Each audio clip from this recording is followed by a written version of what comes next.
um time em Libertadores, numa fase aguda, numa fase de quartas de final, jogar fora de casa, num estádio hostil, com 4 atacantes. Bom dia! Bom dia, Bob Pai, bom dia, Mário Pereira, Band Esporte.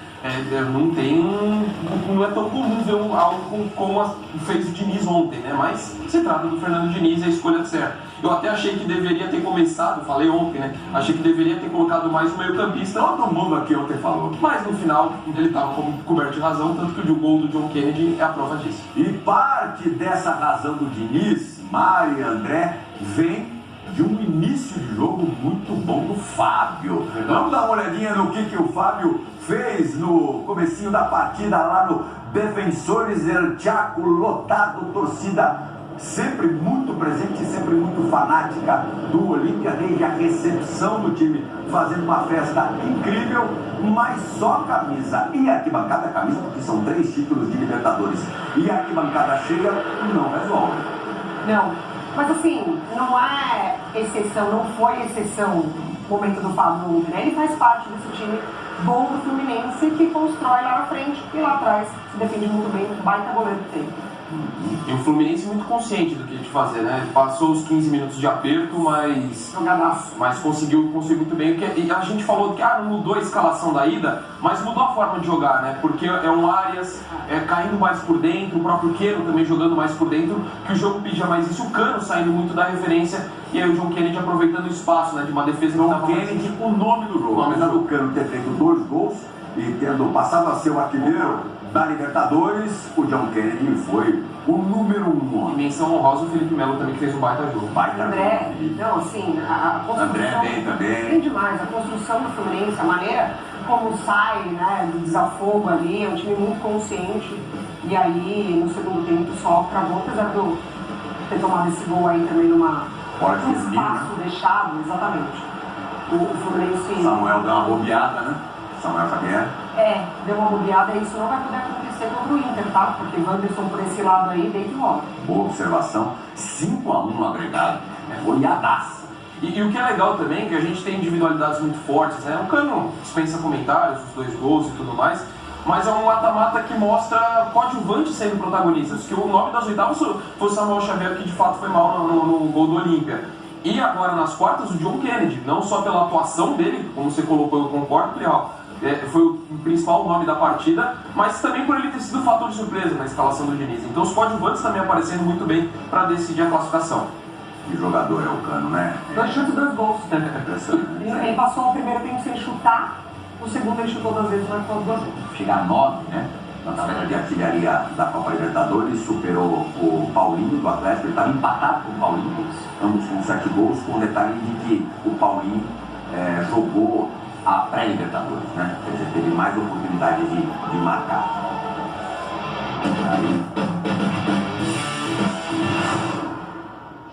É uma sensação inexplicável, graças a Deus hoje eu pude fazer mais um gol importantíssimo. É um sonho não só dos jogadores, mas principalmente da torcida.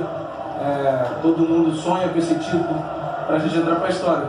Todo mundo quer entrar para a história do Fluminense e a gente vai em busca desse título aí. Agora é focar, né? Pensar na semifinal primeiro. É muito difícil. Parabenizar a todos meus companheiros.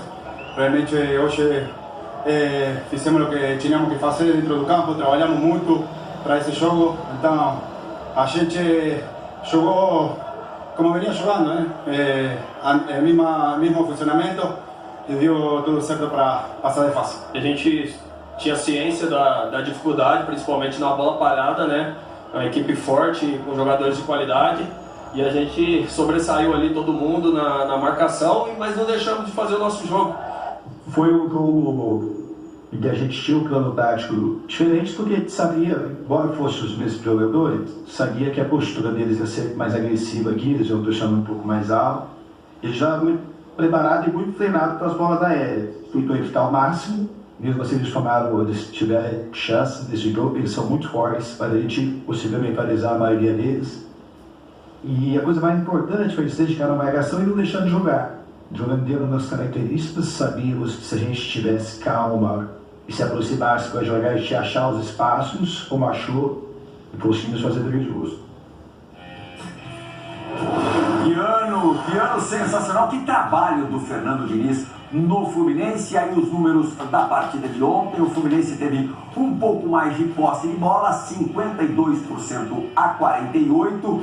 O Olímpia, precisando do resultado, chutou mais, 21 vezes, 5 de forma correta. O Flu, 7 e 4 corretos, 4 chutes corretos, foi muito mais efetivo. Portanto, porcentagem de chutes certos, 23,8% do Olímpia, 57,1% do Fluminense. Grandes chances, aí tá a goleada do Flu, 5-2, escanteios, goleada do Olímpia, 9-0, de nada adiantou. E duelos aéreos vencidos, outra goleada inútil do Olímpia, 27-11. Vamos para Assunção. Eugênio Leal não quer sair nunca mais da capital do Paraguai. Eugênio, muito bom dia. Você aí com a sua visão panorâmica de Assunção. Eu vou agora imitar o Silvio Luiz. Você se lembra como ele falava com os seus repórteres nas transmissões? Eugênio Leal, o que é que só você viu ontem à noite no Defensores del Chaco? Bom dia! Um abraço para você, Plihal. Bom dia para Mari, para o Don, para os fãs de esportes. Olha, vi bastante coisa ontem, não só no Defensores del Chaco, né? E durante todo o dia que a gente fez a cobertura, acompanhou torcida do Fluminense, movimento do estádio, conversando com o pessoal local, com os olimpistas, com os serristas, muitos serristas, que ficaram felizes também com a classificação do Fluminense. Mas do jogo a gente pode tirar, assim, eu acho que o Fluminense, ele ontem sofreu, teve dificuldades, no final das contas funcionou, conseguiu classificação, e as coisas fluíram para o Fluminense no jogo ontem, quando ele conseguiu acelerar.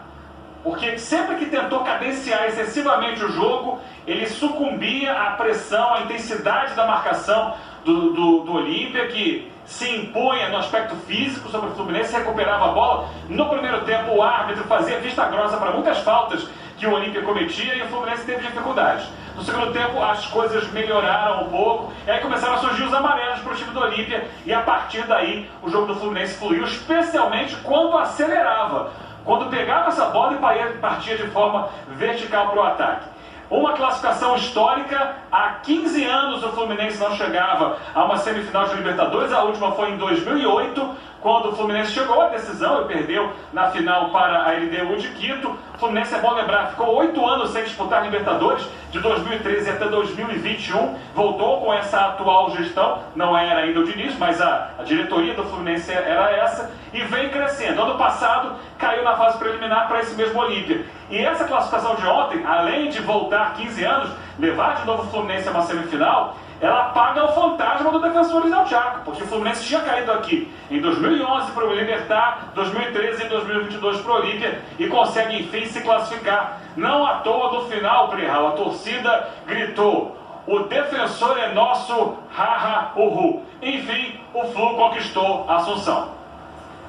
Quero saber daqui a pouquinho mais do Eugênio sobre o comportamento das torcidas ontem à noite no Defensores del Chaco. O comportamento do John Kennedy foi o melhor possível, ou melhor impossível. Fez um gol, só ficou atrás do campo, fez 2, 7 ações na área rival, 3 chutes, um deles certo, o do golaço que ele fez, e 4 dribles completos, item em que ele também foi o melhor do time. John Kennedy, Mari, André, Eugênio, já foi problema, já foi garoto problema.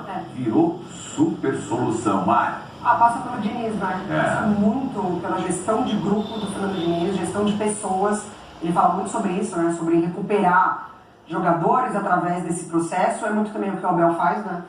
E aí a gente vê que o treinador, ele tem a metodologia dele e ele se comprova a longo prazo, né? Porque a insistência no jogador, que responde no momento certo, a gente está falando de um jogador de 21 anos, na casa do adversário, naquela atmosfera, com uma tranquilidade, recebe um baita de um passo. Já tinha ido super bem em casa. Super bem, exatamente. Jogando também numa atmosfera que, se o jogador não tem muita capacidade mental, pode ir contra. E aí o Diniz também com muito mérito, que ontem o Eugênio estava falando sobre as pessoas chamarem de teimosia, é muita convicção. não só na ideia dele, né, de maneira de jogar, mas do que ele pensa do adversário. E ontem ele mostrou isso mais uma vez. Pode completar.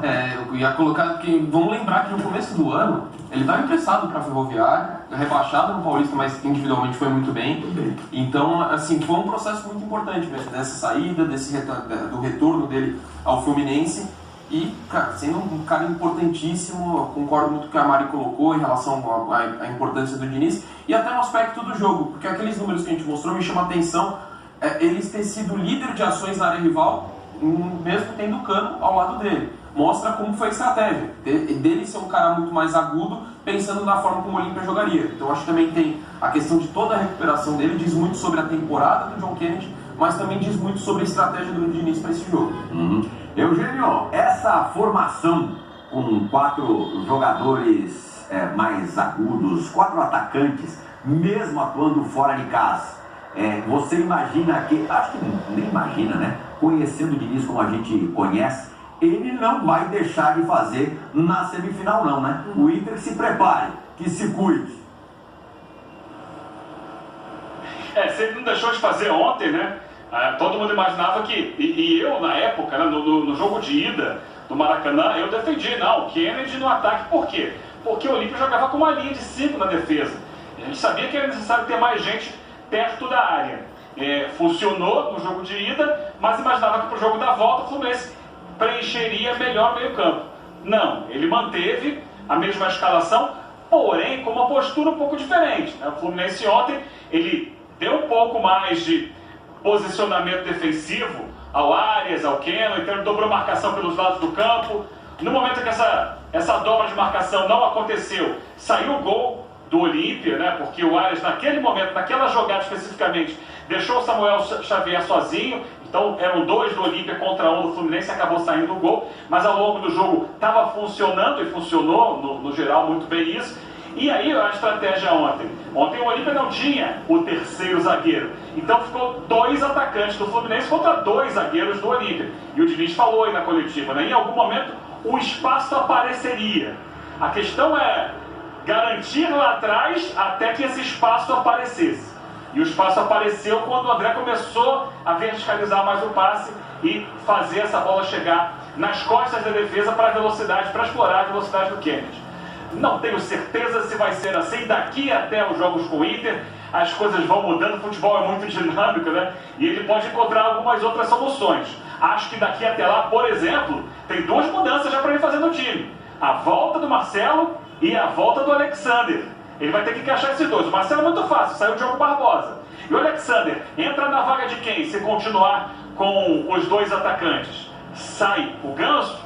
Não sei dizer, sai o Keno. Ontem o Alexander entrou no lugar do Keno, mas eu acho que o menino até lá vai estar voando e é um jogador muito especial para o Fluminense. O Diniz vai ter que quebrar essa cabeça para ver como formar o Fluminense para os jogos contra o Internacional, que vem também num momento muito embalado. Certamente no lugar do André não será, né? Não. O André fez uma partidaça. Ele acertou 59 de 61 passes. E aí eu fico pensando, nesses últimos dias, foi ventilada a chance do André ir para a Inglaterra para jogar no Liverpool por 30 milhões de euros. A gente nem sabe se efetivamente a proposta aconteceu, Eugênio, mas só a sondagem já mexeria com a cabeça de qualquer garoto. E aí ele faz, logo na sequência disso tudo, uma partida exuberante como a de ontem. Enfim, vai apresentar-se a seleção brasileira, assim como o Fernando Diniz, inflado, né, Eugênio? Essa posição, né, Plihal, de primeiro volante no futebol, talvez seja hoje a mais valorizada, né? A gente vai olhar agora para essas transações, para as últimas, claro, de centroavante é fundamental, mas as transações que têm acontecido no mercado internacional, especialmente no mercado inglês, a contratação do Moisés Caicedo pelo Chelsea, que foi uma novela, o Liverpool também queria, agora já esse interesse muito rápido, né, instantâneo quase, pelo Gabriel Moscardo do Corinthians, que apareceu jogando muito bem. E o André é esse primeiro volante, porque o jogo passa muito, né? Os times que querem construir o jogo, a partir da troca de passe, sair desde o goleiro, fazendo essa construção da jogada, precisa de um jogador com as características do André, que é um jogador que marca bem, que tem força na marcação, mas com a bola no pé também consegue e tem ousadia para tentar passes arriscados. Às vezes erra. Ontem ele teve momentos de oscilação no jogo, mas são jogadores que são muito demandados no mercado. E o André tem feito isso no Fluminense desde que apareceu. O André ganha espaço no time do Fluminense na Libertadores de 2021. Ele era reserva do meio-campo tricolor e ele vai se impondo, especialmente após a saída do Roger Machado. O Roger era o técnico do Fluminense. Quando o Roger sai, e aí o Marcão entra de forma interina, o Marcão começa a dar espaço para o André no time titular. Ele não tinha tanto espaço, ele vira uma peça constante da equipe, já com o Marcão. E é claro, com o Diniz o potencial dele multiplica por 10, porque é justamente o tipo de jogador que o Diniz adora, né? Não só gosta, como adora, porque vai ser o ponto de equilíbrio para a saída de bola com troca de passes desde o goleiro. Então o André é muito valorizado, me parece que está com a cabeça no lugar e está muito focado nessa reta final de Libertadores. Acho difícil o Fluminense, a essa altura, muito perto de um sonho continental, pensar em negociar esse jogador. Talvez para o final do ano. Por mais ousado que o Diniz seja, e já mostrou muitas vezes que essa chance de você ter o Alexander à disposição. O Alexander é tão importante na conquista do título carioca. E em nenhum momento a gente ainda citou, aliás, en passant, o Eugênio citou o Ganso, mas como destaque desses últimos jogos, ele não tem aparecido. Seria o Ganso um candidato a perder a vaga no time? Eu acho que não deixa de ser uma possibilidade. Eu, particularmente, acho que a formação com... Não, cara, o Ganso tá jogando pro time. Mas pensando numa escalação ideal do Fluminense, ainda não essa questão. Para mim, a escalação ideal hoje seria com o Marcelo na lateral esquerda e o Alexander na vaga do John Kennedy. Por mais que ele tenha sido o nome do jogo da volta, foi uma grande sacada do início, grande oportunidade aproveitada pelo John Kennedy, mas ainda vejo o Fluminense tendo essa troca, até pela ofensividade que o Marcelo oferece. Isso depende do jogo, cara. Depende do resultado que o jogo o que está proporcionando. Mais forte, eu vejo dessa forma. Pode ser com o Ganso, mas eu acho que ele perderia ainda o cara mais cerebral do time. E ontem, você tem a qualidade ofensiva. Exatamente. E ontem foi também um jogo sobre quem ocupou melhor os espaços, né? E o Inter do Cudê, ele tem mostrado talvez um potencial de ocupação de espaço. Então, assim, me preocupa o que o Fluminense pode oferecer de espaço diante de um time que conseguiu no último jogo acelerar muito. E aí a gente viu, né, como a bola chega pro Ender, enfim, o Wanderson, como eu citei. E é muito curioso, porque o Fluminense cai muito de rendimento justamente porque o Diniz não encontra uma solução quando ele perde esse lado esquerdo todo, Marcelo, Alexander e Keno, e aí demora um tempo, ele consegue uma outra sobrevida com o Fluminense nessa nova formação, e agora talvez ele tenha duas opções, né, para essa reta final. O que está muito claro, né, Eugênio, é que aquela fase um pouco mais delicada do Fluminense, de fato, passou, né? O Fluminense conseguiu se recuperar dentro da temporada e chega muito forte depois da data FIFA para tentar uma vaga na decisão da Libertadores. Para desespero daqueles que gostam de colar um rótulo no Fernando Diniz, né? De que o trabalho dele tem prazo de validade. Eles colam um rótulo assim, não, dura 3 meses. O Diniz já está há mais de um ano no Fluminense, né? Levou esse Fluminense ao 3º lugar no Campeonato Brasileiro ano passado, ganhou o Campeonato Carioca com uma grande atuação na final contra o Flamengo. O dinizismo está evoluindo. Deu aquela goleada no River Plate. Sem perder o encanto. Marcante dessa trajetória. É essa a questão. Oscilou sim, porque é impossível. Hoje ele é mais ousado. A equipe vai manter aquele padrão. Para nossa alegria. Mais tendo perdido peças fundamentais para o Fluminense. Então, até ele reencontrar uma dinâmica de jogo, jogadores que pudessem fazer, né, as funções da melhor maneira, demorou. E agora ele está conseguindo contar de volta com atletas que tinham ficado afastados. O Keno ficou muito tempo fora. Ele foi fundamental no jogo de ida contra o Olímpia, jogou muita bola. Ontem nem tanto. Mas o Keno, depois que voltou, ainda demorou um tempo para encontrar o melhor. Mas aquela assistência que ele deu para o John Kennedy valeu por um jogo inteiro. Está suspenso? Não é um jogador regular, né, com presença regular no time do Fluminense. Assistência e lançamento. O pulmão do time naquele auge, naquele período lá de final. Esperávamos isso do Ganso. Mas como o Ganso jogou para o time, o Keno fez isso com maestria. Se não houver mais desfalques no meio do caminho, o Fluminense volta a encontrar um padrão de jogo interessante no momento decisivo, né? No momento de finalizar a Libertadores, de pensar em algo mais no Campeonato Brasileiro.